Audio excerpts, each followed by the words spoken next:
Well, our Jenna Krasina and the Deep Dive team, they've been going through all the work orders and they're looking at what the year looked like for some at Allen Benedict Court. To my knowledge, is not a requirement.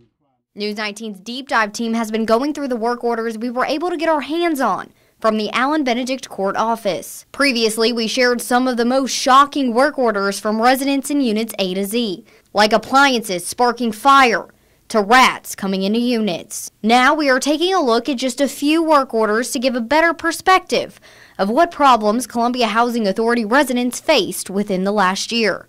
We are going to break down 1 or 2 work order requests from each month in 2018. We start in January. It took 11 days for a resident to get her kitchen light that was sparking fire fixed.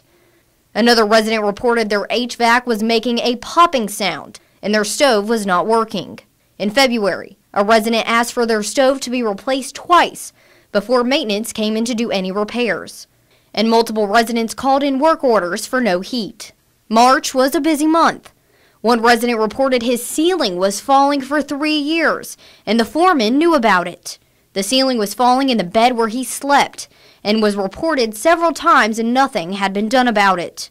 Also in March, a resident reported their HVAC was making a loud sound, and fire was coming from it. That same resident also reported they had busted pipes underneath the sink, and it took more than a week for it to be fixed.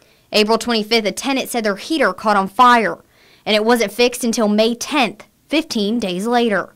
In May, Calvin Witherspoon, one of the men who died from carbon monoxide poisoning, reported not having hot water. In June, a resident put a work order in on the 8th for no hot water, cracks in the ceiling and the tiles in the whole apartment needing to be replaced. It took more than a month before repairs were completed. And on June 29th, the tenant had to call the fire department because they smelled gas. The fireman said it was coming from the oven. There are also multiple reports of hot water constantly running and plumbing problems. In July, tenants complained about not having hot water and multiple plumbing issues. On August 8th, a work order was put in to have a back door replaced due to a previous fire, and the door was kicked in. It was not fixed until September 10th, more than a month later. And on the 9th, a resident put in a work order to have their unit checked for a gas leak and noted their oven was not working. On September 5th, a gas leak at the meter was reported by a resident. And on the 29th, a resident needed their bathtub repaired because dirty water was coming into the tub. On October 15th, a resident had water coming through the wall when it rained. On the 29th, a resident put in a request because their front living room wall was falling apart and said rats were coming in through the hole. That same resident also had a leak over their kitchen stove and asked to have their unit checked for mold and mildew. Also this month, a resident reports their wall was splitting. On November 5th, a tenant waited more than a month to have maintenance come back to fix a cabinet they took apart. Their tub was leaking water downstairs, and the ceiling needed repairs from the water damage. And finally, in December, a resident said their heater was spitting out fire, and on the 27th, a resident reported they smelled gas. Again, these are just a few of the hundreds of work order requests we have by residents in 2018. In Columbia, Jenna Krasina, News 19 WLTX.